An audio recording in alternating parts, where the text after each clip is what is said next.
Nous les chassons loin de nous au nom puissant de Jésus-Christ. Que ton sang nous couvre. Que ta présence soit manifestée. Au nom de Jésus, nous avons ainsi prié. Amen. Amen. Amen. Acclamons très fort la gloire de Dieu. Acclamons très fort, acclamons très fort. Amen. Nous pouvons prendre place. Amen. Amen. Est-ce que tu peux saluer ton bien-aimé qui est à côté de toi? Souhaite-lui un bon dimanche. Dis-lui que Dieu te bénisse. Que le Seigneur soit avec toi. Amen. Amen. Alléluia. Amen. Est-ce qu'on peut acclamer pour la gloire de Dieu?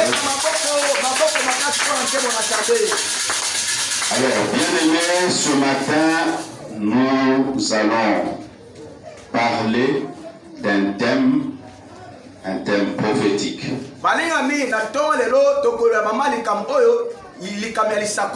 Le thème de notre message, c'est l'ânon, le premier-né de l'âne.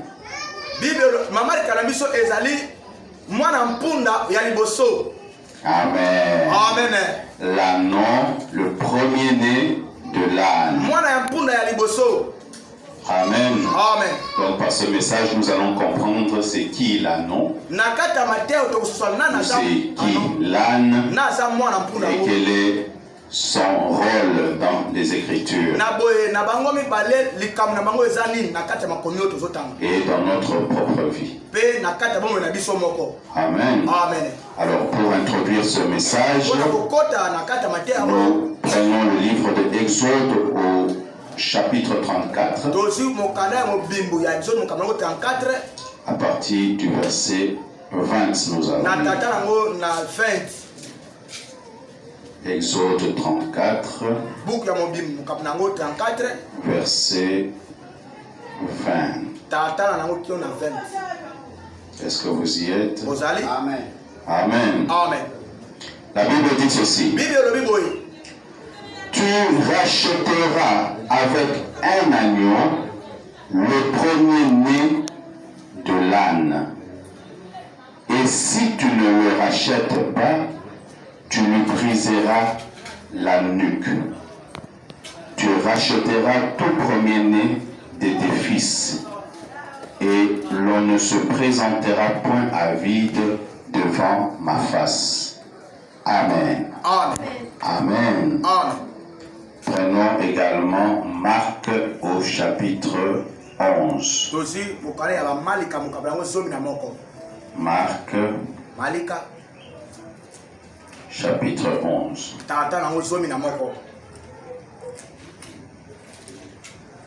Marc, c'est dans le Nouveau Testament. C'est après Matthieu. Marc chapitre 11, à partir du premier verset. Lorsqu'ils approchèrent de Jérusalem et qu'ils furent près de Béphagée et de Béthanie, vers la montagne des Oliviers, Jésus envoya 2 de ses disciples en leur disant: allez au village qui est au-devant de vous. Dès que vous y serez entrés, vous trouverez un ânon attaché, sur lequel aucun homme ne s'est encore assis. Détachez-le et amenez-le.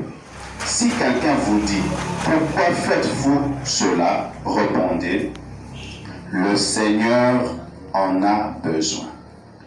Et à l'instant, il le laissera venir ici. Les disciples étant allés trouvèrent l'ânon attaché dehors, près d'une porte au contour du chemin, et ils le détachèrent. Quelques-uns de ceux qui étaient là leur dirent: que faites-vous? Pourquoi détachez-vous cet ânon? Ils répondirent comme Jésus l'avait dit, et on les laissa aller. Ils amenèrent à Jésus l'ânon, sur lequel ils jetèrent leurs vêtements, et Jésus s'assit dessus.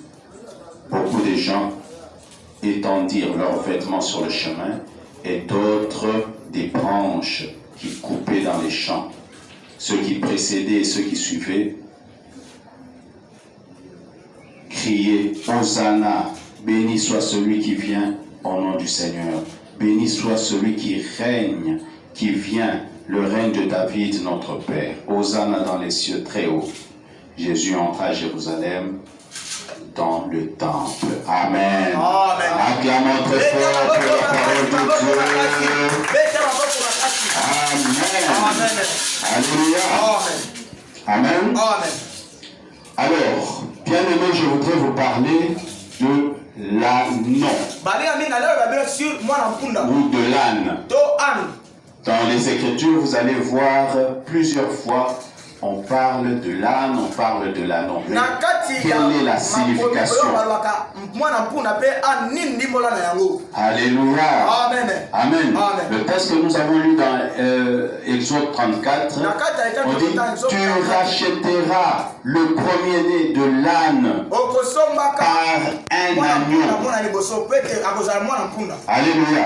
Tu le rachèteras au travers d'un agneau. Alléluia. Et si tu ne le rachètes pas, tu le briseras la nuque. Amen. Mukilate kingo. Alléluia. Amen. Pourquoi Dieu avait donné cette loi à Israël?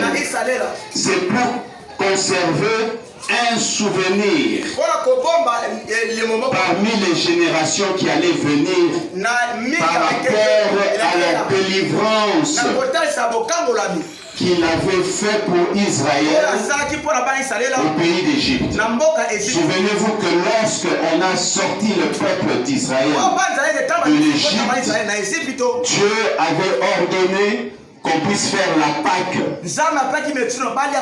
c'est-à-dire qu'on puisse égorger un agneau, qu'on prenne de son sang, qu'on puisse le mettre sur les linteaux, sur les portes des maisons, pour préserver le peuple. Alléluia. Alléluia. Amen. Et c'est à cette occasion-là que Dieu était descendu au pays d'Égypte. Il a frappé l'Égypte de plusieurs plaies. Il y avait au moins 10 plaies. Et chaque fois que Dieu frappait l'Égypte des plaies, Pharaon ne voulait toujours pas libérer le peuple. Mais c'est à la 10e plaie que finalement Pharaon a libéré le peuple. Alléluia. Amen. Quelle était cette plaie? C'était la mort des premiers-nés des Égyptiens.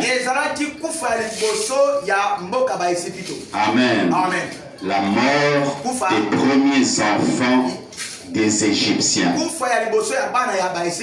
Amen. Tous ceux qui étaient des aînés en Égypte, ils étaient morts. Que ce soit les Égyptiens, que ce soit leurs animaux. Alléluia. Mais dans le camp d'Israël, il n'y avait aucun enfant qui était mort.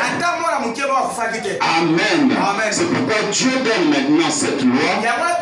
Il dit, puisque j'ai exterminé tous les premiers-nés de l'Égypte, désormais les premiers-nés d'Israël m'appartiennent. Alléluia. Alléluia. C'est-à-dire normalement eux aussi devraient mourir. Amen. Mais comme ils ont été épargnés, ils ne vous appartiennent plus. Ils ne m'appartiennent à moi l'Éternel. Alléluia. Amen. Et pour montrer qu'ils m'appartiennent, vous devez les racheter. Alléluia. Alléluia. Awa tozalaka na coutume moko ce qu'on appelle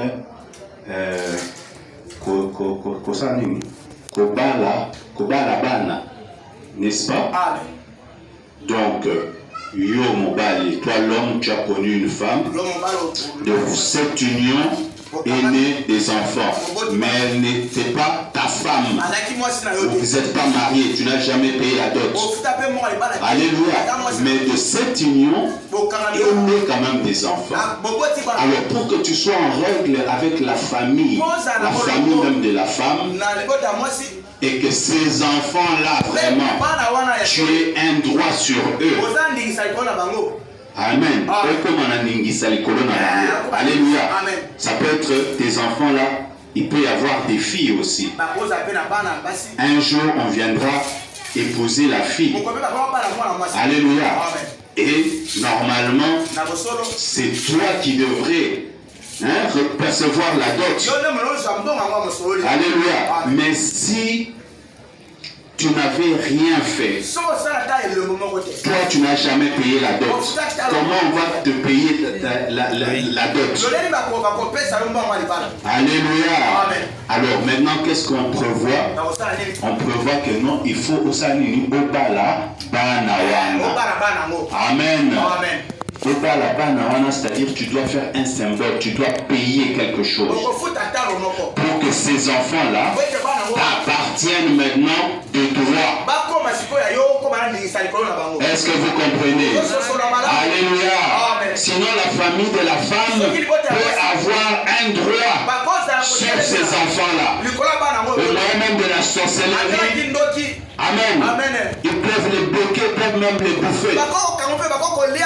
Ils peuvent dire que non, ils nous appartiennent. Alors pour que réellement ces enfants-là t'appartiennent, il faut pas la bango, c'est-à-dire il faut que tu fasses un symbole. Donner de l'argent. Amen. Pour les racheter. Amen. Alléluia. Et c'est ce que Dieu a ordonné maintenant à Israël. Il a dit tous les premiers-nés, ils m'appartiennent. Moi l'éternel Dieu. Parce que j'ai tué leurs semblables en Égypte. Maintenant ils m'appartiennent. Maintenant si vous voulez que ces enfants-là vous appartiennent, si vous voulez que la bénédiction soit sur ces enfants-là, si vous voulez bénéficier de la bénédiction à partir de ces enfants-là, vous devez les racheter. Amen. Alléluia. Amen. Alors on devait les racheter comment? Par un agneau. Agneau. Amen. Mon empathé. Alléluia. Alléluia. C'était la condition pour que ces enfants-là vivent. C'était la condition pour que ces enfants-là soient bénis. C'était la condition pour que les parents de ces enfants-là puissent bénéficier de la bénédiction de l'Éternel. Amen. Alléluia. Alors la Bible dit ceci: si tu ne le rachètes pas, ce que sont de bangoté. Alléluia. Revenons au texte. Nous avons dit que c'est Exode combien? 34. Amen. Suivons attentivement. Là j'ai parlé des premiers-nés. C'est le verset combien? Le verset 20. Amen. Je peux commencer par verset 19 pour que vous compreniez. Tout premier-né m'appartient. Amen.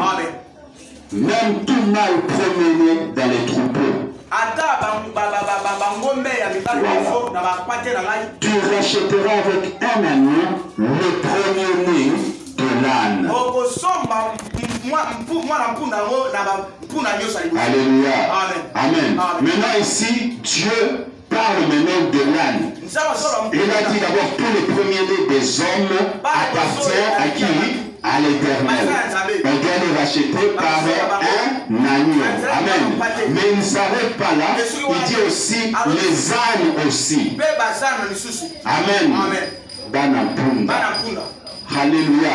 Les ânes aussi devraient être rachetés. Le premier-né de l'âne doit être racheté.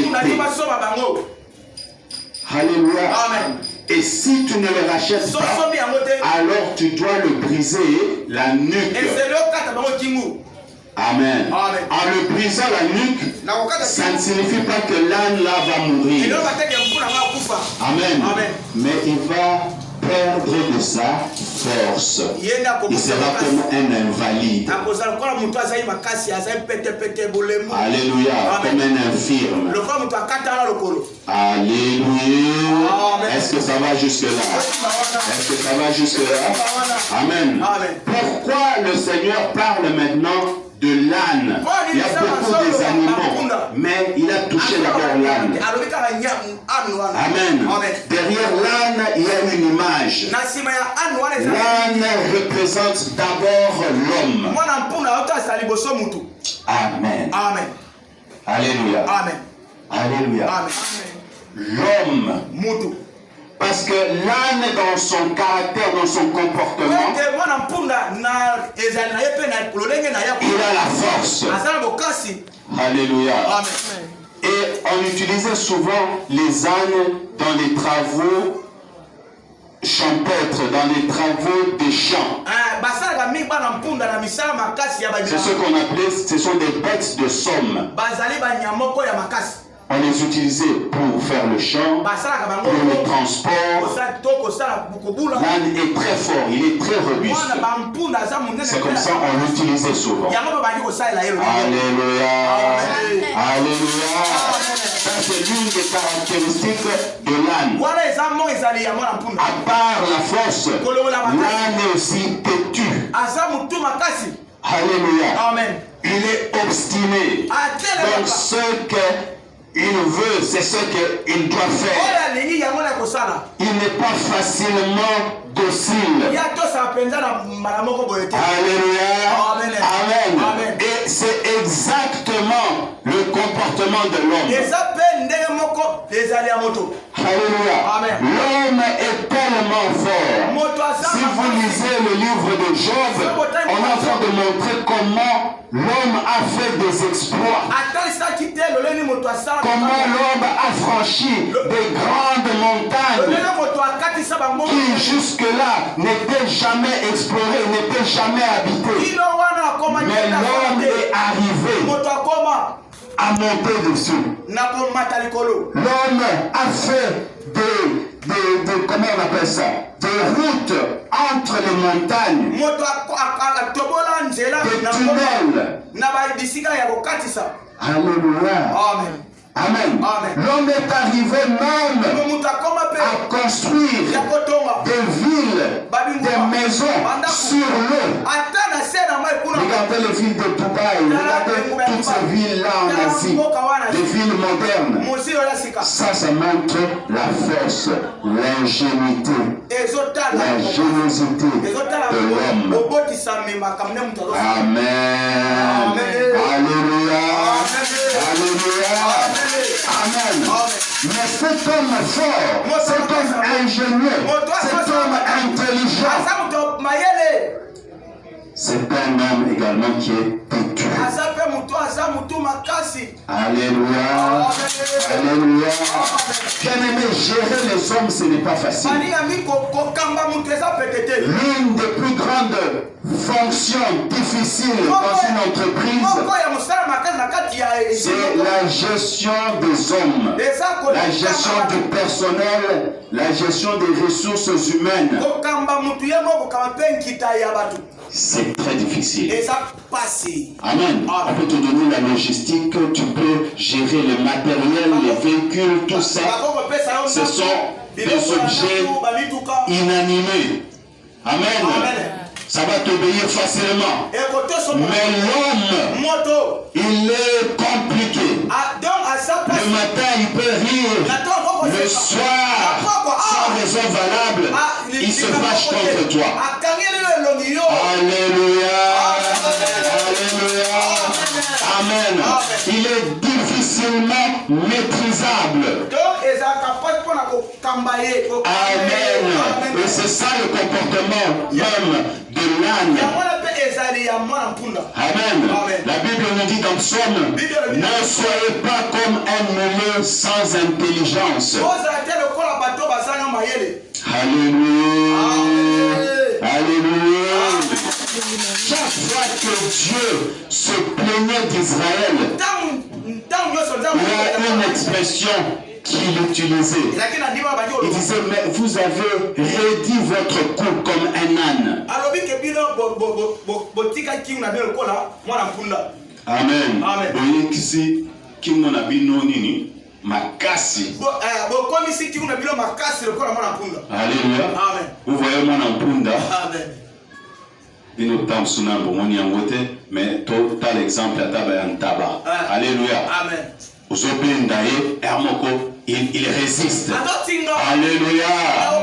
C'est ça la caractéristique même de l'agneau ou des ânes. Il résiste trop. Amen. Et Dieu compare l'homme à cette bête-là. Parce que l'homme, on lui enseigne la parole de Dieu. On te prêche, mais tu résistes à la parole de Dieu. Pour obéir à la parole de Dieu, pour être docile à la parole de Dieu, mais tu résistes. Tu es très têtu. Il y a des gens, si Dieu ne les brise pas, s'il ne lui arrive pas des problèmes, il ne peut pas obéir facilement à Dieu. Alléluia. Or, ce que Dieu te dit, c'est pour ton bien, c'est pour ton bonheur. Amen, papa. Mais tu résistes. Alléluia. Et Dieu te considère maintenant comme un âne. Amen. Alléluia. Amen. Donc, l'âne, c'est le type de l'homme. Mais c'est aussi le type d'Israël. Alléluia. Alléluia. Amen. L'âne, c'est le type d'Israël. Et la Bible nous dit, si tu ne le rachètes pas avec l'agneau, alors tu le briseras la nuque. Amen. Amen. Alléluia. Racheter l'agneau par l'agneau, c'est le travail que Christ a fait. Amen. Il a racheté les hommes de toutes nations, de tout peuple. Il nous a rachetés. Nous qui étions des rebelles, nous qui étions des indociles, grâce au sacrifice de Christ à la croix. C'est lui qui était l'agneau de Dieu. L'agneau de Dieu est donné. Alléluia. Il nous a rachetés. Nous lui appartenons désormais. Amen. Alléluia. Tu es un agneau racheté. Amen. Est-ce qu'il y a la joie? Alléluia. Tu es un agneau racheté. Amen. Mais l'agneau qu'on devait briser la nuque. La Bible dit, si tu ne le rachètes pas, alors tu le briseras la nuque. Ça signifie quoi? Ça signifie, c'est l'image même d'Israël qui était désobéissant. Amen. Ils n'ont pas obéi à l'Éternel. Ils ont abandonné l'Éternel. Alors, qu'est-ce qu'il fallait faire? On les a brisé la nuque. Amen. Quand on te brise la nuque, ça ne signifie pas que tu vas mourir. Tu vas continuer toujours à vivre. Mais il n'aura plus la force. Amen. C'est comme ça Israël, lorsqu'ils abandonnaient l'Éternel, ils étaient maintenant à la merci de leur ennemi. Amen. Leur ennemi avait la victoire sur eux. Parce qu'ils avaient régné le Saint d'Israël. Ils avaient abandonné le rocher de Jacob, celui qui faisait leur force. Amen. Alléluia. Deutéronome chapitre 28. Amen. Nous allons lire un texte 47 et 48.